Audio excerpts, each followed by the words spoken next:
Hi dear students, today we are going to discuss about the new topic that is informalization of workforce. എന്താണ് informalization of Indian workforce in the informalization? As we know that there are different kinds of employment in India, especially so many people are self-employed and regular salaried people, and also we have daily wage earners. As we know that there is a self-employed people like shopkeepers, tailors, etc. അതുപോലെ തന്നെ chartered accountant, lawyers, doctors, ഇവരൊക്കെ എന്താണ് self employed ആയിട്ട് സ്വന്തമായിട്ട് ചെയ്യുന്നവരാണ് ജോലി ചെയ്യുന്ന ആളുകളാണ്. അതായത് സ്വന്തമായിട്ട് ബിസിനസ് ചെയ്യുന്നവർ, അതുപോലെ തന്നെ ഷോപ്പ് നടത്തുന്നവർ, ലോയർ ആയിട്ട് വർക്ക് ചെയ്യുന്നവരൊക്കെ സ്വന്തമായിട്ട് ചെയ്യുന്ന സെൽഫ് എംപ്ലോയിഡ് ആണ് എന്നാണ് പറയാറ്. അതുപോലെ തന്നെ ഒരുപാട് ആളുകൾ ഇന്ത്യയിൽ വർക്ക് ചെയ്യുന്നത് they are in informal sector എന്ന് പറയുമ്പോൾ especially daily wage earners, agriculture labours ആയിട്ടുള്ളവർ, അതുപോലെ തന്നെ കൂലിക്ക് കൺസ്ട്രക്ഷൻ ഫീൽഡിൽ ഡെയിലി വേജിന് വർക്ക് ചെയ്യുന്നവർ, ഇവരൊക്കെ എന്താണ് ഡെയിലി വേജ് ഏണേഴ്സാണ്. പിന്നെ ഒരു വിഭാഗം ഇന്ത്യയിലുള്ളത് ജോലിക്കാരായിട്ടുള്ളത് ആരാണെന്ന് ചോദിച്ചു കഴിഞ്ഞാൽ അത് നമ്മളെ regular salaried people, government employees, അതുപോലെ തന്നെ വലിയ കമ്പനികളിൽ, പ്രൈവറ്റ് കമ്പനികളായിക്കോട്ടെ അല്ലെങ്കിൽ ഗവൺമെൻറ് കമ്പനികളിലൊക്കെ വർക്ക് ചെയ്യുന്ന ആളുകൾ, ഇവരൊക്കെയാണ് ഇന്ത്യയിൽ പല മേഖലകൾ, അതായത് പല സെക്ടേഴ്സിലായിട്ട് വർക്ക് ചെയ്യുന്ന ആളുകൾ എന്ന് പറയുന്നത്. അപ്പോൾ നമുക്കറിയാം ഇൻഫോർമലൈസേഷൻ ഓഫ് വർക്ക് ഫോഴ്സ് പറയുമ്പോൾ ഈ മൂന്ന് മേഖല നമ്മൾ ചർച്ച ചെയ്യണം. എസ്പെഷ്യലി ഫോർമൽ സെക്ടറും ഇൻഫോർമൽ സെക്ടർ എന്താണെന്ന് നമുക്ക് മനസ്സിലാക്കേണ്ടതുണ്ട്.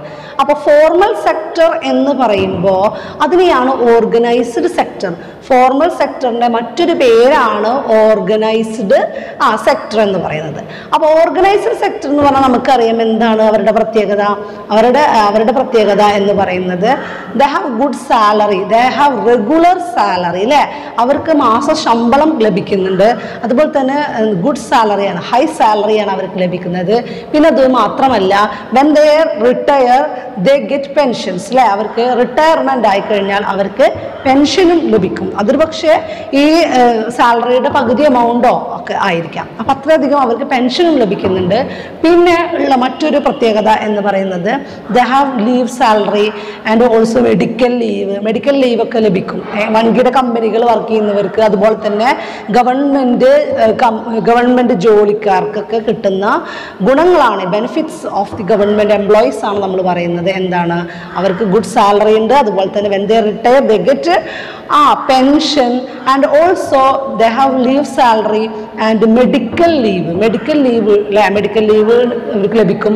അതുപോലെ തന്നെ മാറ്റേണിറ്റി ലീവ് ഫോർ വിമൺ, സ്ത്രീകൾക്ക് പ്രസവത്തിന് വേണ്ടിയിട്ടുള്ള മാറ്റേണിറ്റി ലീവ് അവർക്ക് ലഭിക്കുന്നുണ്ട്. അതും പേയ്മെൻറ്റോട് കൂടിയിട്ടാണ്. ഇതൊക്കെയാണ് ഇവരുടെ പ്രത്യേകത എന്ന് പറയുന്നത്. ഇതാണ് ഫോർമൽ സെക്ടർ. അപ്പോൾ ആരൊക്കെയാണ് ഫോർമൽ സെക്ടറിൽ വരിക? ഫോർമൽ സെക്ടർ, ഇൻഫോർമൽ സെക്ടർ എന്നിങ്ങനെ രണ്ട് വിഭാഗമുണ്ട്, ഫോർമൽ ഉണ്ട്, ഇൻഫോർമൽ ഉണ്ട്. അപ്പോൾ formal sector, informal sector.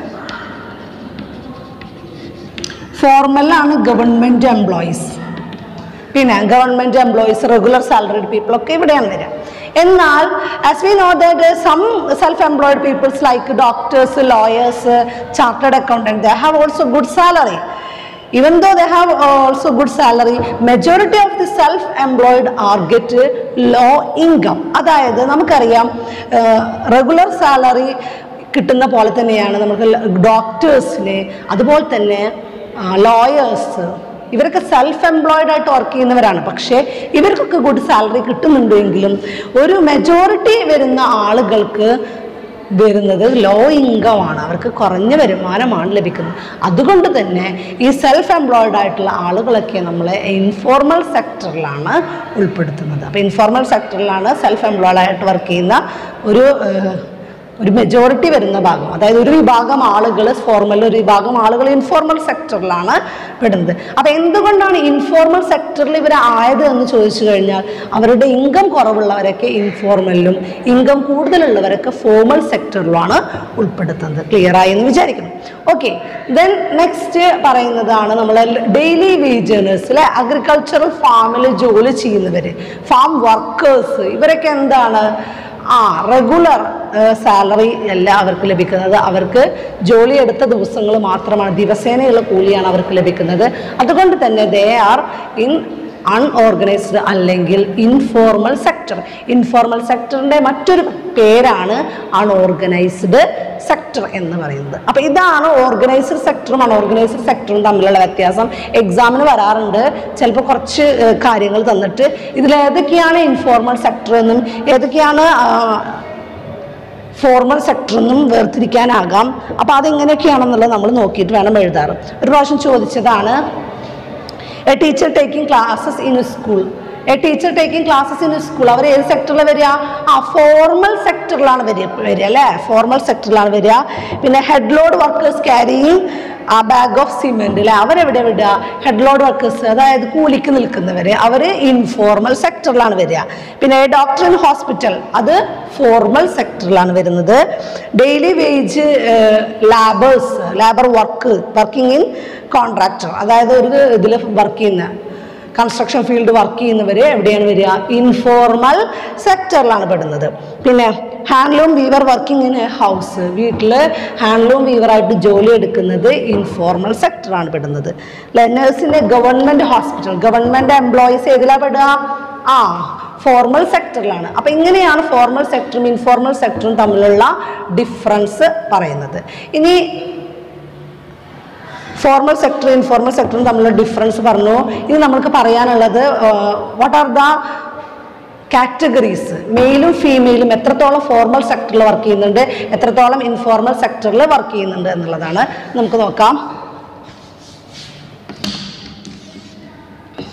Formal സെക്ടറിലും informal സെക്ടറിലും work ചെയ്യുന്ന ആളുകളുടെ കാറ്റഗറിയാണ് പറയുന്നത്. അപ്പോൾ കാറ്റഗറി ഏതൊക്കെയാണെന്ന് നോക്കാം. കാറ്റഗറി മെയിലും ഉണ്ട്, ഫീമെയിലും ഉണ്ട്. എത്രത്തോളം ഉണ്ട് നമുക്ക് നോക്കാം. ഫോർമൽ സെക്ടറിൽ അല്ലേ കാറ്റഗറിയാണ് ഇവിടെ. അതിൽ ഫോർമലിൽ എത്ര പേരുണ്ട്, ഇൻഫോർമലിൽ എത്ര പേരുണ്ട് എന്നുള്ളതാണ്. മെയിലായിട്ടുള്ള ആളുകൾ എത്രയുണ്ട്, അതുപോലെ തന്നെ ഫീമെയിൽ ആയിട്ടുള്ള ആളുകൾ എത്രയുണ്ട് നമുക്ക് നോക്കാം. അപ്പോൾ എത്രത്തോളം ഉണ്ടെന്ന് ചോദിച്ചു കഴിഞ്ഞാൽ ഫോർമൽ സെക്ടറിൽ പുരുഷന്മാരായിട്ടുള്ള ആളുകൾ 23.2 അതായത് 23.2 മില്യൺ ആളുകളാണ് അവിടെ വർക്ക് ചെയ്യുന്നത്. എന്നാൽ ഇൻഫോർമൽ സെക്ടറിൽ വർക്ക് ചെയ്യുന്നതോ 249.8 മില്യൺ ആളുകൾ ഇൻഫോർമൽ സെക്ടറിൽ വർക്ക് ചെയ്യുന്നുണ്ട് എന്നാണ് പറയുന്നത്. ഓക്കെ, എന്നാൽ ഇത് മെയിലിൻ്റെ കണക്കാണ്. എന്നാൽ സ്ത്രീകൾ ഫോർമൽ സെക്ടറിൽ വർക്ക് ചെയ്യുന്നത് ആകെ 4.8% മാത്രമാണ്. 4.8% മാത്രമാണ് ഫീമെയിൽസ് വർക്ക് ചെയ്യുന്നുള്ളൂ, മില്യൺ ആണേ. എന്നാൽ 118.2 മില്യൺ സ്ത്രീകളും വർക്ക് ചെയ്യുന്നത് എവിടെയാണ്? ഇൻഫോർമൽ സെക്ടറിലാണ്. അപ്പം നമുക്കറിയാം ഔട്ട് ഓഫ് 396 മില്യൺ അല്ലേ വർക്ക് ഫോഴ്സ് ഉണ്ട്. ഇന്ത്യയിൽ 400 മില്യൺ എന്ന് നമ്മൾ പറഞ്ഞിരുന്നു. 400 മില്യൺ എന്ന് പറഞ്ഞാൽ അപ്രോക്സിമേറ്റ് കണക്കാണ്. പക്ഷേ ശരിക്കുള്ള കണക്ക് സൂചിപ്പിക്കുന്നത് 396 മില്യൺ ഇന്ത്യയിലെ ജോലിക്കാരിൽ നോക്കൂ. ആകെ എത്രയാണ്, എത്ര സെക്ടേഴ്സ് ഉള്ളത് ഇത് കണ്ട? 23.2 എന്ന് പറയുമ്പോൾ നമുക്കറിയാം എത്രയാണ്? ആകെ 28 അല്ലേ? 28 മില്യൺ മാത്രമാണ് ആര് വർക്ക് ചെയ്യുന്നുള്ളൂ? ഫോർമൽ സെക്ടറിൽ വർക്ക് ചെയ്യുന്നുള്ളൂ. 28 മില്യൺ ജനങ്ങൾ മാത്രമാണ് ഫോർമൽ സെക്ടർ നല്ല സാലറി ഒക്കെ ഉള്ള ആളുകളായിട്ട് വർക്ക് ചെയ്യുന്നുള്ളൂ. ഇത് ഏകദേശം ആകെ 7% മാത്രമാണ്. ഇന്ത്യൻ വർക്ക് ഫോഴ്സിൻ്റെ 7% വരുന്ന ആളുകൾ മാത്രമാണ് ഫോർമൽ സെക്ടറിൽ വർക്ക് ചെയ്യുന്നുള്ളൂ. ബാക്കി വരുന്ന 93% വർക്ക് ചെയ്യുന്നത് ഇൻഫോർമൽ സെക്ടർ അല്ലെങ്കിൽ അൺഓർഗനൈസ്ഡ് സെക്ടറിലാണ് എന്നാണ് പറയുന്നത്.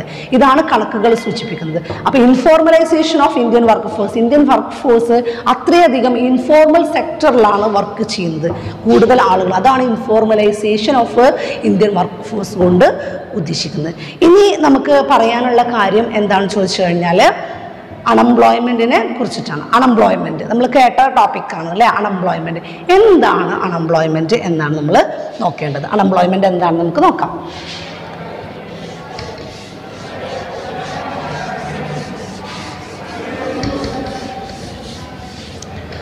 നോക്കൂ, അൺഎംപ്ലോയ്മെന്റ്.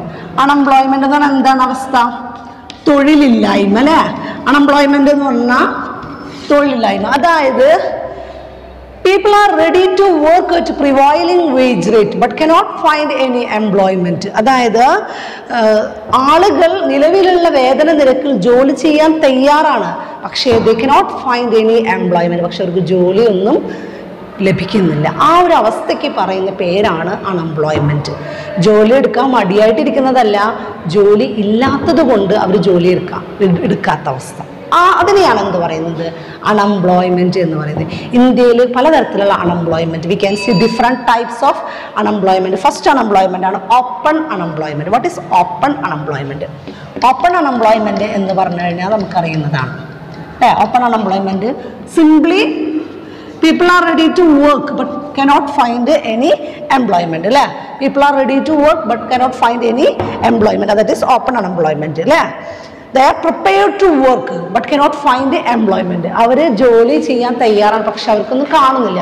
നമുക്കറിയാം രാവിലെയൊക്കെ ആകുമ്പോൾ ഒരുപാട് ആളുകൾ എവിടെ ഇരിക്കുന്നത് കാണാം? പീടികത്തിണ്ണകളിലും അതുപോലെ തന്നെ കടയുടെ ഒക്കെ മുമ്പിലൊക്കെ അല്ലെ, റോഡ് സൈഡിലൊക്കെ ഇങ്ങനെ ഇരിക്കുന്നത് കാണാം, ജോലിക്ക് വേണ്ടിയിട്ട് അല്ലെ. കുറേ അണ്ണന്മാരും അതുപോലെ തന്നെ ബംഗാളീസും ഒക്കെ ഇങ്ങനെ ഇരിക്കുന്നത് കാണാം. അപ്പം അവരെ ആരെങ്കിലും ജോലി വിളിച്ചു കഴിഞ്ഞാൽ അവർ പോകും. അപ്പം റെഡി ആയിട്ട് ഇരിക്കുകയാണ്, പക്ഷെ അവർക്ക് ജോലി ഇല്ലാത്തത് കൊണ്ട് അവരവിടെ ഇരിക്കുന്നു. അതാണ് ഓപ്പൺ അൺഎംപ്ലോയ്മെന്റ്. രണ്ടാമത്തെ അൺഎംപ്ലോയ്മെന്റ് ആണ് disguised unemployment. What is disguised unemployment?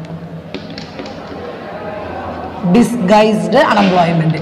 ഇത് we can see disguised unemployment in agricultural sector. Agricultural സെക്ടറിൽ കാണുന്ന ഒരു അവസ്ഥയ്ക്കാണ് എന്ത് പറയുന്നത്? Disguised unemployment. Disguised unemployment means it is a situation. അതായത് അതെങ്ങനെയാണെന്ന് ചോദിച്ചു കഴിഞ്ഞാൽ more people are employed in agricultural sector than necessary. അതായത് ആവശ്യത്തിലധികം ആളുകൾ എവിടെ വർക്ക് ചെയ്യുന്നതിനെയാണ്? കാർഷിക മേഖലയിൽ വർക്ക് ചെയ്യുന്നതിനെയാണ് ഡിസ്ഗൈസ്ഡ് അൺഎംപ്ലോയ്മെന്റ്. അപ്പോൾ അങ്ങനെയുള്ളത്, അതായത് കുറച്ച് ആളുകൾ ഇല്ല എങ്കിലും അവിടുത്തെ പ്രൊഡക്ഷൻ ഒന്നും കുറയില്ല. അങ്ങനെയുള്ള ഒരു സിറ്റുവേഷനെയാണ് എന്ത് പറയുന്നത്? Disguised unemployment. പ്രൊഡക്ഷൻക്ക് യാതൊരുവിധ മാറ്റവും വരില്ല അല്ലേ? ഒന്ന് രണ്ടാളെ കുറച്ചൊന്ന് കരുതിയിട്ട് എത്രയാണോ അവിടെ കൊയ്തെടുക്കാറുള്ളത് അത്ര തന്നെ പ്രൊഡക്ഷൻ അവിടെ നടക്കുന്നുണ്ട്, പക്ഷേ കുറേ ആളുകൾ ആവശ്യമില്ലാതെ ഒരു പണിയില്ലാതെ നിൽക്കുന്നതാണ്. അപ്പോൾ ആ ഒരു സിറ്റുവേഷനെയാണ് എന്ത് പറയുന്നത്? Disguised unemployment. മൂന്നാമത്തതാണ് ഏതാണെന്ന് ചോദിച്ചാൽ സീസണൽ അൺഎംപ്ലോയ്മെന്റ്. നമുക്കറിയാം സീസണൽ അൺഎംപ്ലോയ്മെന്റ് എന്ന് പറഞ്ഞു കഴിഞ്ഞാൽ ഓരോ സീസണിൽ മാത്രം അൺഎംപ്ലോയിഡ് ആയിട്ടിരിക്കുക, ചില കാലങ്ങളിൽ അൺഎംപ്ലോയിഡ് ആയിട്ടിരിക്കുക. ഇതും കൂടുതൽ അഗ്രികൾച്ചർ സെക്ടറിലാണ്. We can see the seasonal unemployment in agriculture sector അല്ലേ? Especially in agriculture sector they have employment only in sowing and harvesting situation അല്ലേ? അവർക്ക് വിത്ത് വിതയ്ക്കുന്ന സമയത്തും കൊയ്യുന്ന സമയത്തൊക്കെ ജോലിയുള്ള majority of the people are unemployed half an year അല്ലേ? അതായത് ഒരു വർഷത്തിൽ 6 months ഇൻ എ ഇയർ അല്ലേ? ഒരു പകുതിയോളം വർഷം അവർ ജോലിയില്ലാതെ ഇരിക്കുന്ന അവസ്ഥ നമുക്ക് കാണാം. അതിനെയാണ് സീസണൽ അൺഎംപ്ലോയ്മെന്റ് എന്ന് പറയുന്നത്. പിന്നെയുള്ള ഒരു സിറ്റുവേഷനാണ് structural unemployment. What is structural unemployment? Structural unemployment means it is unemployment due to the structural change of the economy. Economy structure മാറ്റം വരുമ്പോൾ, especially structure means technology. In agriculture sector we can see introduction of a new technology. It will cause unemployment to majority of the laborers. പുതിയൊരു technology അഗ്രികൾച്ചറിൽ കൊണ്ടുവന്നു കഴിഞ്ഞാൽ ഒരുപാട് ആളുകൾക്ക് ജോലി നഷ്ടപ്പെടുന്നുണ്ട്. ഇപ്പോൾ tractor വന്നിട്ട് നിലം മൊത്തം ഉഴുതുമറിക്കുകയാണെങ്കിൽ നിലം ഉപയോഗിക്കുന്ന ആളുകൾക്ക് ജോലി ഉണ്ടാവില്ല. എസ്പെഷ്യലി അതുപോലെ തന്നെ ഹാർവെസ്റ്റിംഗ് മെഷീൻ അല്ലേ? കൊയ്ത്ത് യന്ത്രം വന്നു കഴിഞ്ഞാൽ ഒരുപാട് ആളുകൾ കൊയ്യുന്ന കറ്റ മെതിക്കുന്ന ആളുകൾക്കൊന്നും ജോലി ഉണ്ടാവില്ല അല്ലേ? അപ്പം അങ്ങനെ, അതായത് ഒരു പുതിയ മെഷീനോ ടെക്നോളജിയൊക്കെ ഇമ്പ്രൂവ്മെൻറ്റ് സംഭവിക്കുമ്പോൾ, മാറ്റം വരുമ്പോൾ ഒരുപാട് ആളുകൾക്ക് ജോലി ഇല്ലാതാകുന്ന അവസ്ഥയ്ക്കാണ് structural unemployment. These are the different types of unemployment. ഇതോടുകൂടി ഈ ചാപ്റ്റർ ക്ലോസ് ചെയ്യാണ്. നെക്സ്റ്റ് ചാപ്റ്റർ നമ്മൾ അടുത്ത ക്ലാസ്സിൽ തുടങ്ങാം. Thank you for watching video.